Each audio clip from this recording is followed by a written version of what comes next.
वइज़ा मरिज़्तु फहुव यशफ़ीन। और जब मैं बीमार होता हूँ तो मेरा अल्लाह ही मुझे शिफा देता है।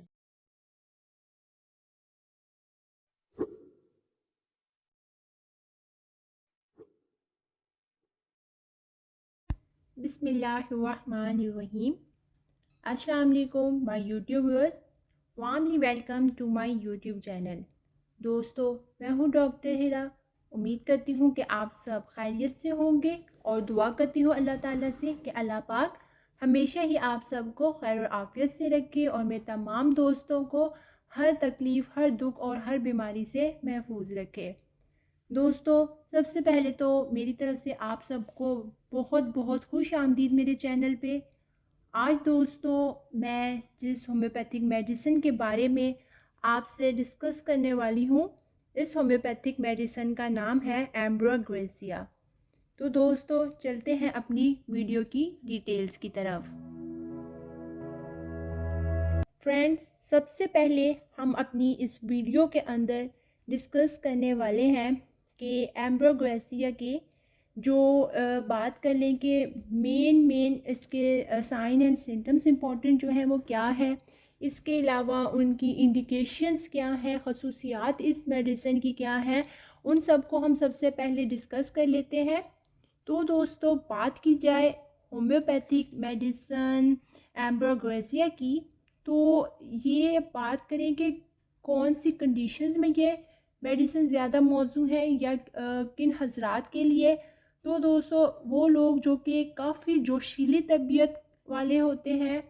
या फिर बच्चों की बात की जाए तो जोशीली और असाबी तबीयत वाले जो बच्चे होते हैं, या फिर जो दुबले असाबी मिजाज वाले मरीज़ होते हैं, ऐसे अफराद के लिए जो है ये मेडिसिन बहुत फ़ायदेमंद है। बहुत ज़्यादा जो असाबी ज़िकिल हंसी पाई जाए, ख़ास तौर पर सुबह के वक्त जो है वो ऐसा मरीज़ को महसूस हो कि जो उसका पूरा जिस्म है वो उसकी बैरूनी तौर पे नहीं, एक्सटर्नली उसको ऐसा फील हो कि बैरूनी तौर पर बहुत ज़्यादा बेहिस्सी पाई जा रही है, जिस्म बेहिस हो गया है और उसको जो है कमज़ोरी ज़्यादा महसूस हो रही हो। तो ऐसी इंडिकेशंस में ये मेडिसिन जो है वो काफ़ी मौजू है। इसके अलावा दोस्तों, ये दवा अस्पी और सफ़रवी जो मिजाज वाली दुबली पतली ख़वातीन जो कि कुछ हद तक झगड़ालू मिजाज की भी होती हैं, तो ऐसी ख़वातीन के लिए भी ये दवा काफ़ी हद तक बेहतरीन है। इसके अलावा जो दोस्तों हमारे हिस्ट्रिया के पेशेंट होते हैं, तो हिस्ट्रिया के मरीज़ों के लिए या फिर ऐसे अफराद जिनमें जो रीढ़ की हड्डी है उसका जोश पाया जाए, इन तमाम अफराद के लिए भी ये दवा बेइंतहा मुफीद है। खांसी हो पेशेंट को, और या फिर ऐसे अफराद जिनकी उम्र ज़्यादा हो और उम्र या ज़्यादा उम्र होने की वजह से या फिर ज़्यादा काम करने के बायस उनको खांसी हो रही हो और बहुत ज़्यादा कमज़ोरी हो रही हो, उनके लिए भी ये काफ़ी मुफीद है। और वो अफराद जिनमें खून की कमी हो या फिर उनको जो है नींद की जो प्रॉब्लम्स वो चल रही हो कि नींद आती ना हो सही से, या फिर पूरी ना हो रही हो नींद, यानी कि एक तो सोने में उनको प्रॉब्लम आ रहा हो कि ठीक से सोया नहीं जाता, या फिर ठीक तरीके से नींद पूरी नहीं हो रही कि थोड़ी सी देर सो के जो है ना आँख खुल जाती है, दोबारा सोया नहीं जाता। इस तरह की कंडीशन जो पाई, जो साथ खून की कमी भी पाई जा रही हो, तो उन अफराद के लिए भी ये दवा काफ़ी मौजू है। इसके अलावा पेशेंट को कि कह लें हरारत गरीज़ी की कमी से कमज़ोरी हो रही हो और बिगड़े हुए जो जिस्मानी अफ़ाल का सामना जिन अफराद को करना पड़ रहा हो, उनके लिए भी ये दवा काफ़ी हद तक मुफीद है। दोस्तों, पेशेंट को किसी एक अज़ू में बेहिस्सी पाई जाती हो और वहीं पर उसको ठंडक का एहसास पाया जाता हो, और जो है कि यकतरफ़ा शिकायत जो है उससे तलब करती हैं, ऐसी सूरत हाल में या फिर जो मौसीकी से पेशेंट को अक्सर अफराद को जो है मौसीकी सूट नहीं करती, उसकी वजह से तकलीफ़ में इजाफ़ा हो जाता है, उनके लिए भी ये काफ़ी मुफीद है। या फिर दोस्तों बात करें कि खुली हवा जो है वो अक्सर लोगों को सूट नहीं कर रही होती। खुली हवा में चलने से उनके जो जिस्म के अंदर तपकन महसूस होने लगती है और बहुत ज़्यादा गर्मी जिस्म में पैदा होना शुरू हो जाती है। उस गर्मी की वजह से उन्हें घबराहट हो रही होती है और यकतरफ़ा शिकायत जो है वो बहुत ज़्यादा इन पेशेंट्स में पाई जाएँ, तो ऐसे अफराद के लिए भी होम्योपैथी की मेडिसिन एमरागिज़ा बहुत ही इफ़ेक्टिव मेडिसिन है। तो दोस्तों ये हमने बात कर ली यहाँ इस होम्योपैथिक मेडिसिन की जो अहम खसूसियात या अहम अलामात थी। अब दोस्तों हम चलते हैं वीडियो के दूसरे पार्ट की तरफ। दोस्तों अब हमने बात करनी है जिस्म के हिस्सों के लिहाज से होम्योपैथिक मेडिसिन एमरागिज़ा की कौन कौन सी अहम अलामात या शिकायत हैं। दोस्तों सबसे पहले चलेंगे हम माइंड की तरफ। तो जब हमने पेशेंट के मेंटली जो माइंड की जो सिम्टम्स है वो हमने जब कलेक्ट करनी होती हैं, तो उसके अंदर जब हमने देखना है कि पेशेंट जो है वो एमरागिज़ा का पेशेंट है या नहीं, तो उसकी जो दिमाग से मुतल्लिक कौन सी अलामात है जो ज़्यादा अहमियत की हामिल हैं उनकी हम बात करते चले। तो दोस्तों इन अफराद को क्या होता है कि आम लोगों से, यानी कोई भी आम इंसान हो, आम से लोगों से भी बहुत ज़्यादा खौफ महसूस करते हैं। अकेला रहने की जो ख्वाहिश, किसी की भी मौजूदगी में काम नहीं कर पाना, उससे उलझन होना, इरिटेट होना, ये बहुत पाया जाता है। यानी कि जब भी इस किस्म के अफराद जो होते हैं वो ये कहते हैं कि हम कोई भी काम कर रहे हैं ना, हमारे आसपास कोई काम ना हो, अगर तो वो अकेले में काम करते हैं क्योंकि वो अकेला रहना पसंद करते हैं। उनकी ख्वाहिश होती है कि हम ज़्यादातर जो टाइम है वो अकेले स्पेंड करें, तो इसी वजह से वो अगर उनके आसपास कोई मौजूद हो और उस वक्त उन्हें कोई काम करना पड़ जाए तो क्या होता है कि ऐसे अफराद काम नहीं कर पाते, उनको काम में हिचकिचाहट हो रही होती है या वो कोई ना कोई गड़बड़ कर देते हैं। वो रिलैक्स माइंड के साथ और कंप्लीट कंसंट्रेशन के साथ उनको जो काम करना चाहिए वो नहीं कर पाते।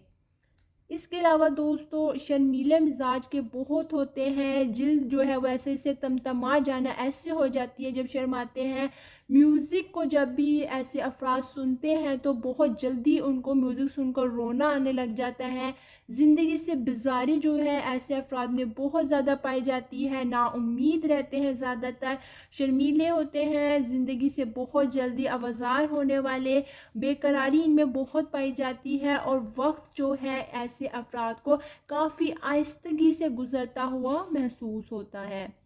दोस्तों इस पेशेंट के जो बुज़ुर्ग यानी उम्र रसीदा अफराद होंगे उनको क्या है कि जो अर्ली मॉर्निंग का टाइम है उस वक्त क्या है कि कोई भी सोच विचार करनी है या ज़्यादा कंसंट्रेशन वाला, गौर व फिक्र वाला अगर कोई काम करना है तो उसके अंदर इनको काफ़ी दिक्कत आती है। यानी मेंटली सुबह के टाइम जो है वो इतने एक्टिव नहीं होते कि वो गौर व फिक्र कर सके किसी भी चीज़ पर या किसी भी काम पर। इसके अलावा जो नाखुशगवार ज़िंदगी के लम्हात या मामलात होते हैं उनकी तरह कुछ ऐसा इनका कह ले मेंटली जो सिम्टम्स होगी वो कुछ इस तरह की होगी कि नाखुशगवार चीज़ों की तरफ जो है इस पेशेंट्स के जो कह लें कि गौर व फिक्र या तवज्जो है, कंसंट्रेशन है, वो नेगेटिव जो उनकी थिंकिंग होती है या जो नाखुशगवार मामलात गुजर चुके होते हैं उनकी तरफ ये सोच विचार थोड़ा ज़्यादा करते हैं। नेक्स्ट आप दोस्तों बात करते हैं हेड रिलेटेड सिम्टम्स की। सर की हम जब अलामात लेंगे इस पेशेंट की तो दोस्तों इस मेडिसिन की क्या ख़ासियत है कि इसके जो पेशेंट हैं जब भी वो सोच विचार करते हैं तो उनको सर में ऐसा भारीपन होना शुरू हो जाता है कि वो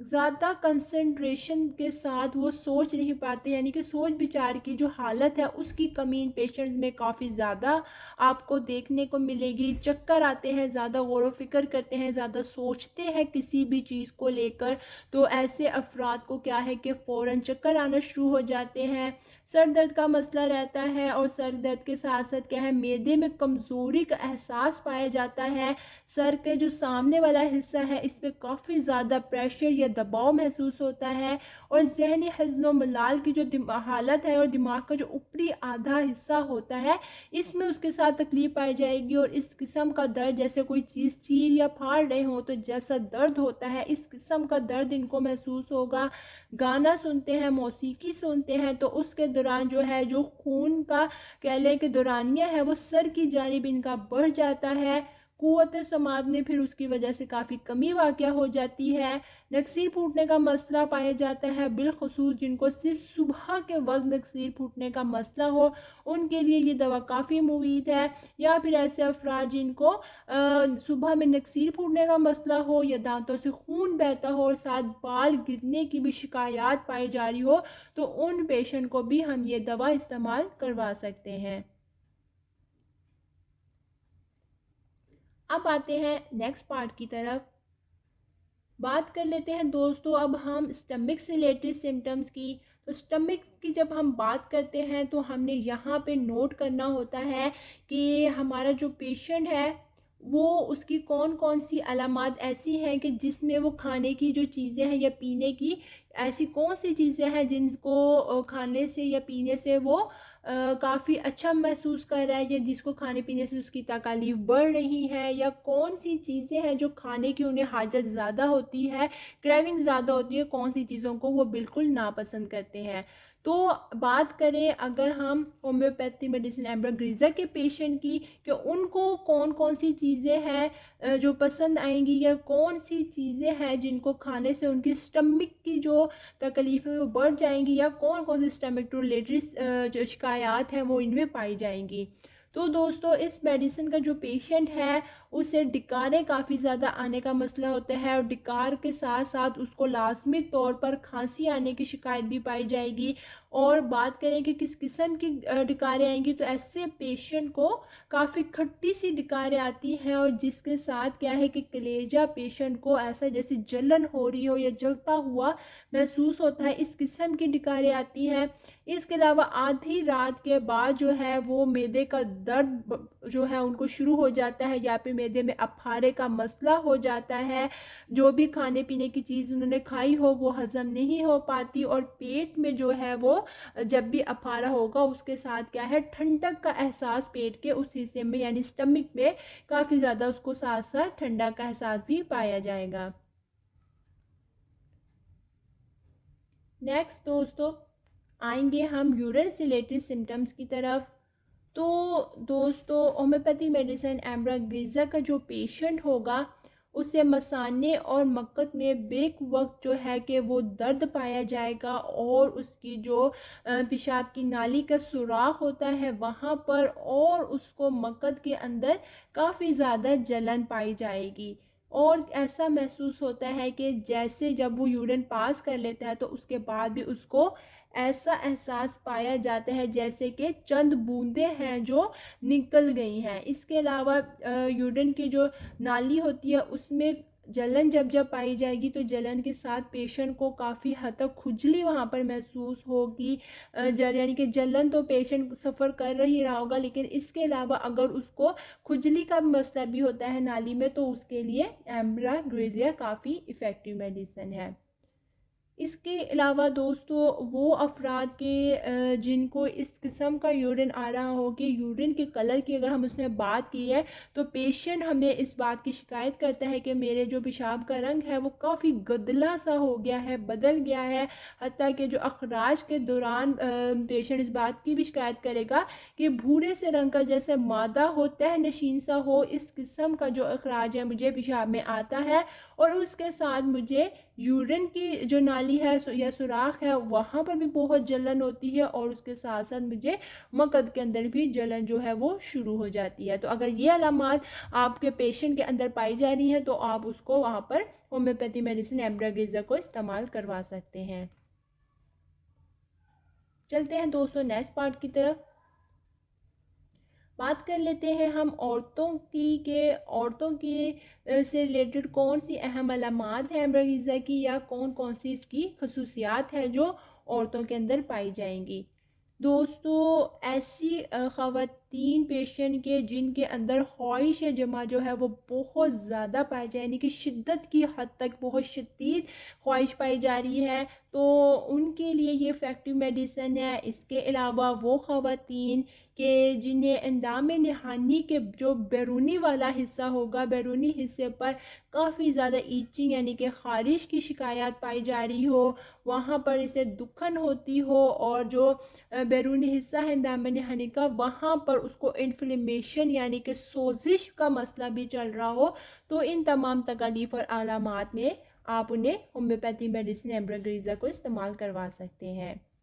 इसके अलावा दोस्तों, औरतों से मुतालिक जब भी हम अलामात की बात करते हैं तो मोस्ट इम्पॉर्टेंट और जो पॉइंट्स होते हैं उनके, एक उनका जो मेंसेस का वीक होता है उससे हम रिलेटेड लाजमी बात करते हैं कि कैसे उसको ब्लीडिंग किस किस्म की होती है, मेंसेस जो है पीरियड जो है वो टाइम पर आ रहे हैं या नहीं आ रहे, या फिर इसके अलावा हम लिकोरिया की बात करते हैं कि फीमेल को आया लिकोरिया का मसला है या नहीं है। तो दोस्तों, अगर ख़वातीन एम्ब्रोग्रीज़ा की आपके पास पेशेंट है तो उसके लिए आपने जो अलामत नोट करनी होगी वो ये कि अगर जो फ़ीमेल पेशेंट है उसे हैज़ वक्त से बहुत पहले आ रहे हैं, यानी कि अक्सर लोग होते हैं जिनको 2 या 3 दिन ऊपर नीचे हो जाते हैं या हफ़्ता हो जाता है, लेकिन अगर पेशेंट को हफ्ते से भी ज़्यादा पहले मेंसेस आना शुरू हो गए और मिकदार में भी ज़्यादा हो रहे हैं, तो वहाँ पर हम उसको बैलेंस में लाने के लिए, रूटीन में उसके साइकिल को बिल्कुल नॉर्मलाइज करने के लिए हम यहाँ पे एम्ब्रोग्रीज़ा इस्तेमाल करवा सकते हैं। फिर उसको इंशाल्लाह क्या है कि बिल्कुल जो 28 दिन का एक साइकिल होता है बिल्कुल वो नॉर्मल हो जाएगा, और जो टाइम टू टाइम जिस डेट पे उसे पीरियड आना चाहिए यानी कि जो वक्त से पहले आने की शिकायत है वो दूर हो जाएगी। बात करें दोस्तों अब हम लिकोरिया की, तो इन ख़वातीन के अंदर क्या होगा कि लिकोरिया का मसला होगा, और लिकोरिया की जो रंगत है वो ऐसी जैसे नलगोन रंग की रतूबत जो है वो खारिज होती है, और इसका जो अखराज होगा यानी कि जब भी लिकोरिया का जो पानी आता होगा वो फ़ीमेल को क्या है रात के वक्त जो है उसकी शिकायत बढ़ जाएंगी, यानी कि जब भी रात का वक्त होगा पेशेंट सो रही है या जाग रही है उसको दिन के मुकाबले में जो है वो पानी ज़्यादा आएगा। इसके अलावा दोस्तों, कोई मामूली सा हादसे से कह लें कि जो 2 पीरियड्स के दरमियान का टाइम होगा मेंसेस पीरियड्स का, उसके अंदर भी यानी कि मामूली से हादसे से भी 2 हैज़ों के दरमियान जो वक्फा है उससे भी, उस वक्फे के दौरान भी पेशेंट को ब्लीडिंग होने का यानी कि मेंसेस दोबारा आने की जो शिकायत है वो पाई जा सकती है। तो अगर ऐसा कोई हादसा किसी फीमेल के साथ होता है तो वहाँ पर भी हम उन्हें होम्योपैथिक मेडिसिन एम्ब्रोग्रीज़ा को इस्तेमाल करवा सकते हैं। अब बढ़ते हैं नेक्स्ट पार्ट की तरफ। यहाँ पर हम बात कर लेते हैं कि मर्दों से कौन कौन सी अलामात हैं पाई जाएंगी, शिकायत जिनके अंदर हम उन्हें एम्ब्रोग्रीज़ा को इस्तेमाल करवा सकते हैं। दोस्तों, मर्द हजरात की बात करें तो वो मर्द हजरात जिन्हें फोतों के ऊपर खुजली का मसला हो और बहुत ज़्यादा खुजली पाई जाती हो, ऐसी कि जिसकी वजह से यानी खुजली ऐसी हो कि उस खुजली की शिद्दत की वजह से उन अफराद के अंदर जो ख्वाहिश जुमा है वो बेदार हो जाए और बहुत ज़्यादा शिद्दत के साथ बेदार हो, तो ऐसी शिकायत के साथ अगर कोई आपके पास मर्द पेशेंट यानी मेल पेशेंट आता है तो आप उससे होम्योपैथिक मेडिसिन एम्ब्रोग्रीज़ा को इस्तेमाल करवा सकते हैं। इसके अलावा दोस्तों, अगर मर्द हज़रात को अज़ाए बैरूनी को यानी बैरूनी तौर पर नज़ा पर बेहिसी महसूस हो या फिर अंदरूनी तौर के ऊपर जलन महसूस हो रही हो, तो तब भी हम उन्हें ये मेडिसिन इस्तेमाल करवा सकते हैं। इसके अलावा शदीद शहूद की हालत पेशेंट पे पाई जा रही हो लेकिन ख्वाहिश जमा तब ना पाई जाती हो, तो ऐसी हालत के अंदर भी हम उन्हें होम्योपैथिक मेडिसिन एम्ब्रोग्रीज़ा को यूज़ करवा सकते हैं। नेक्स्ट चलते हैं अगले पार्ट की तरफ। तो इसके अंदर हम बात करेंगे कि सांस से मुतल्लिक कौन सी अलामात और शिकायत के अंदर हम इस मेडिसिन को इस्तेमाल करवा सकते हैं। दोस्तों, वो पेशेंट के जिन्हें डिकारें आती हों और उसके साथ उन्हें सांस का मसला हो जाता हो, यानी कि इस तरह का सांस की से मुतल्लिक तकलीफ़ हो कि जैसे उन्हें दमा की शिकायत हो, ऐसी शिकायत डिकारें आने से उन्हें शुरू हो जाती हो, या फिर उन्हें खांसी बहुत ज़्यादा होने लग जाती हो और इसके साथ क्या है कि पेशेंट इस बात की शिकायत करे कि जब जब मुझे डकारें आती हैं तो डकारें आने के कुछ टाइम के बाद मुझे गले बैठने की शिकायत हो जाती है, यानी मेरा गला बैठ जाता है या मेरा गला ख़राब हो जाता है। तो यहाँ पर हम उनसे इस मेडिसिन को इस्तेमाल करवा सकते हैं। इसके अलावा सुबह जागने पर और पेशेंट को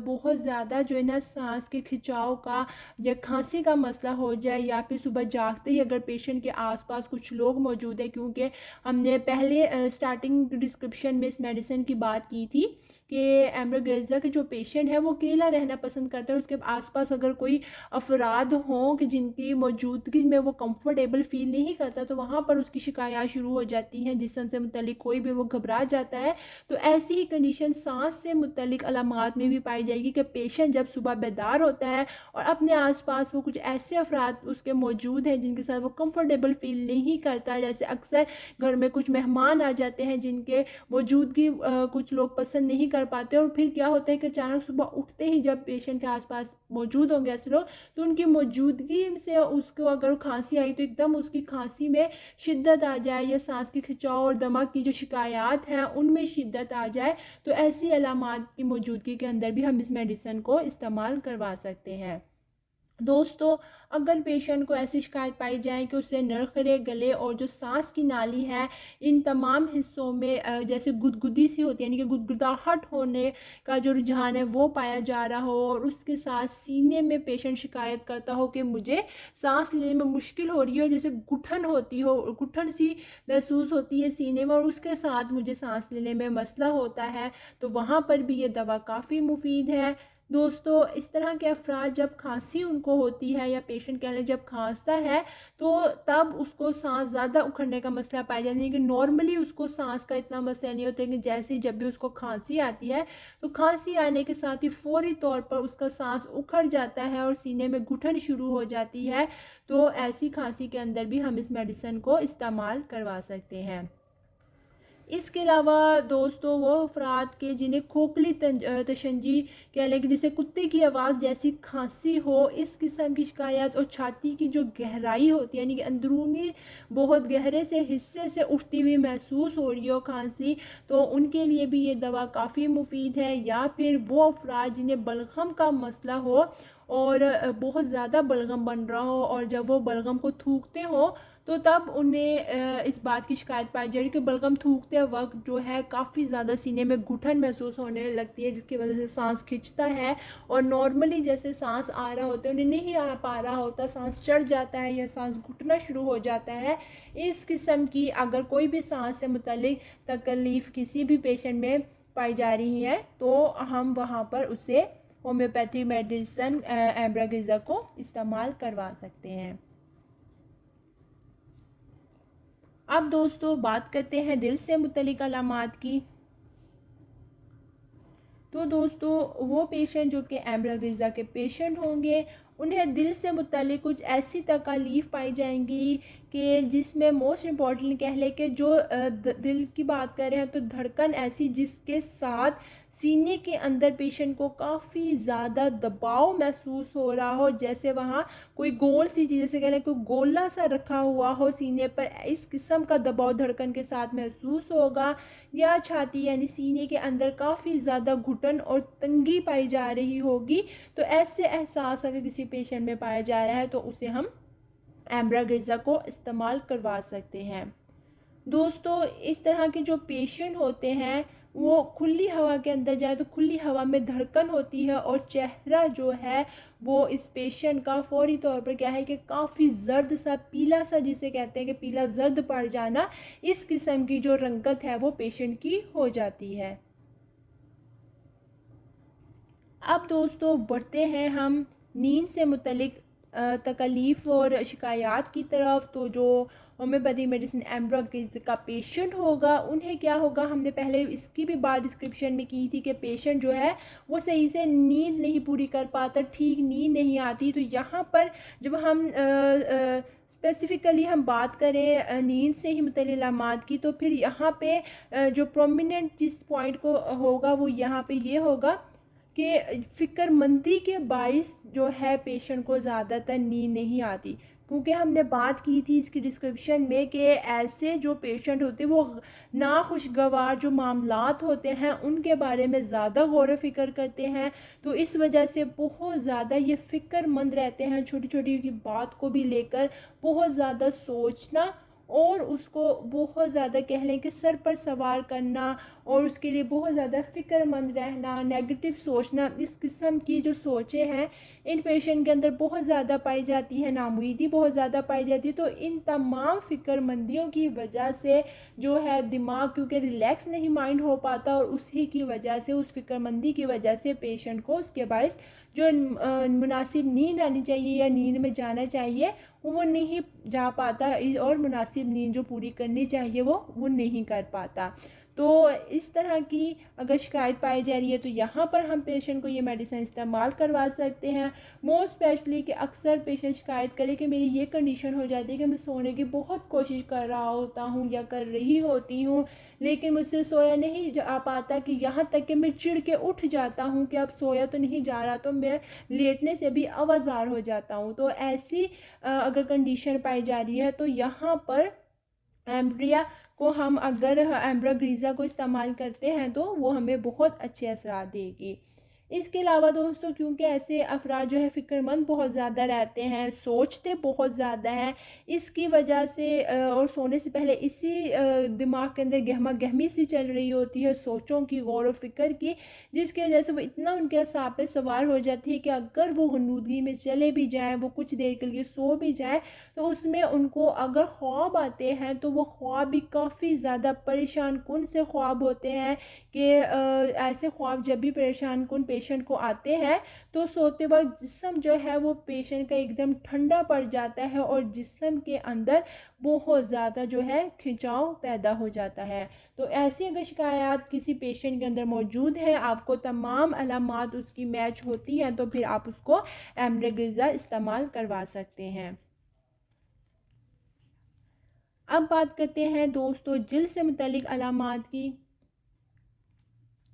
तो दोस्तों ऐसे पेशेंट को क्या होता है कि इनको स्किन के ऊपर पूरी बॉडी के ही ख़ारिश बहुत ज़्यादा पाई जाती है। ख़ारिश के साथ जिस्म के जिस हिस्से में स्किन के ऊपर इनको ख़ारिश पाई जाएगी उस ही हिस्से के अंदर काफ़ी हद तक इनको दुखन भी महसूस होगी। ख़ास तौर पर जिन पार्ट्स की बात की जाए तो जो जिनसी अज़ा होते हैं वहाँ पर इनको ख़ारिश ज़्यादा पाई जाती है और जिनसी अज़ा के इर्द गिर्द जो जिल्द होती है उस पे इन पेशेंट को ये शिकायत पाई जाती है कि बेहिसी हमें बहुत ज़्यादा महसूस होती है। और क्या है जो बाजू होते हैं उनकी स्किन पे ये अलामात ज़्यादा होंगी कि उनके जो बाजू हैं दोनों उन पे काफ़ी ज़्यादा इन्फ्लेमेशन यानी कि सोजिश पाई जाती है। बात करते हैं दोस्तों अब हम एतराफ़ की। तो दोस्तों होम्योपैथिक मेडिसन एम्ब्रोग्रीज़ा के जो पेशेंट होंगे ये इनके हाथों और की जो उंगलियां हैं, पूरे पूरे हाथों और हाथों की जो उंगलियां हैं इनमें जो खिंचाव होता है वो बहुत ज़्यादा आता है, जिससे किसी भी चीज़ को कह लें कि आप पकड़ते हैं, गिरफ्त रखते हैं किसी भी चीज़ के ऊपर, चाहे आप उनको स्लाइटली पकड़ रहे हैं या उसको टाइटली आप पकड़ रहे हैं, तो किसी भी चीज़ को पकड़ने से जो है हाथों में और उंगलियों में बहुत ज़्यादा खिंचाव आना शुरू हो जाता हो या जो खिंचाव है वो बढ़ जाता हो। और इसके अलावा टांगों के अंदर दोनों इन पेशेंट के ऐंठन उठने की शिकायत बहुत ज़्यादा पाई जाती है कि किसी भी वक्त जो है वो अचानक से टांगों में ऐंठन उठने लग गई है। तो एतराफ़ से मुतल्लिक इन अलामात के अंदर हम इस मेडिसिन को इस्तेमाल करवा सकते हैं। अब दोस्तों हमने चलना है नेक्स्ट पार्ट की तरफ। यहाँ हमारी तमाम जो अलामात हैं होम्योपैथिक मेडिसिन एम्ब्रोग्रीज़ा से रिलेटेड वो तमाम होती हैं। अब हमने नेक्स्ट पार्ट पे जाना है तो यहाँ हमने बात करनी है मोडेलिटीज़ की। दोस्तों मोडेलिटीज़ की तरफ आएँ तो यहाँ हमने बात करनी होती है ज़्यादती और कमी की, कि पेशेंट की अलामात कब बढ़ती हैं और कब हम होती हैं। ज़्यादती की बात करें दोस्तों तो इन पेशेंट्स के अंदर मौसीकी को सुनने से, किसी भी दूसरे इंसान की मौजूदगी से और गर्म कमरे में रहने से इनकी तकलीफ़ और अलामात जो है वो बढ़ जाती है। कमी की तरफ आएँ तो अगर इस तरह के पेशेंट खुली हवा में रहते हैं, खुली हवा में जाके चहलकदमी करते हैं, थोड़ी सी देर टहलते हैं, तो ऐसी खुली हवा में टहलने से, अज़्व माऊफ़ की जानिब लेटने से और पीने के लिए ठंडे मशरूबात को अगर वो इस्तेमाल करते हैं, तो इन तमाम ही चीज़ों से उनकी अलामात और उनकी जो शिकायत या तकलीफ़ है उनमें काफ़ी हद तक कमी वाक़या होती है। दोस्तों, नेक्स्ट बात कर लेते हैं अब हम कि इस होम्योपैथिक मेडिसिन की जो बात करें कि हम इसका मुकाबला और कौन कौन सी होम्योपैथिक मेडिसिन से कर सकते हैं, यानी कि हमने इसके रिलेशनशिप की बात करें तो रिलेशनशिप में मुकाबला के ऊपर जो इसकी होम्योपैथिक मेडिसिन हैं उनके नाम मैं आपको बताऊंगी। तो दोस्तों, ये है homeopathic medicine castoreum, homeopathic medicine asafoetida, homeopathic medicine coccus और होम्योपैथिक मेडिसिन लीलियम। दोस्तों, अब इसके बाद लास्ट में हम इस वीडियो की बात कर लेते हैं पोटेंसी की। दोस्तों, पोटेंसी के अंदर हमने देखना होता है कि कौन सी मेडिसिन जो है सबसे अच्छे नताइज कौन कौन सी पोटेंसी के अंदर दे सकती है। तो दोस्तों, एम्ब्रोगेसिया को हम 2 या 3 की ताकत यानी 2x पोटेंसी या 3x पोटेंसी के अंदर अगर अपने पेशेंट्स को इस्तेमाल करवाते हैं तो इंशाल्लाह ये आपको बहुत अच्छे रिजल्ट्स देगी। उम्मीद करती हूँ दोस्तों वीडियो आपको बहुत अच्छे से समझ आएगी। फिर भी कहीं कोई पॉइंट मिस हो गया हो या समझ ना आया हो, आपको कोई भी क्वेश्चन पूछना हो तो आप कमेंट सेक्शन में पूछ सकते हैं। अगर वीडियो पसंद आई हो तो लाइक करना मत भूलिएगा, और अगर आप मेरे चैनल पे न्यू हैं तो मेरे चैनल को सब्सक्राइब करना भी मत भूलिएगा।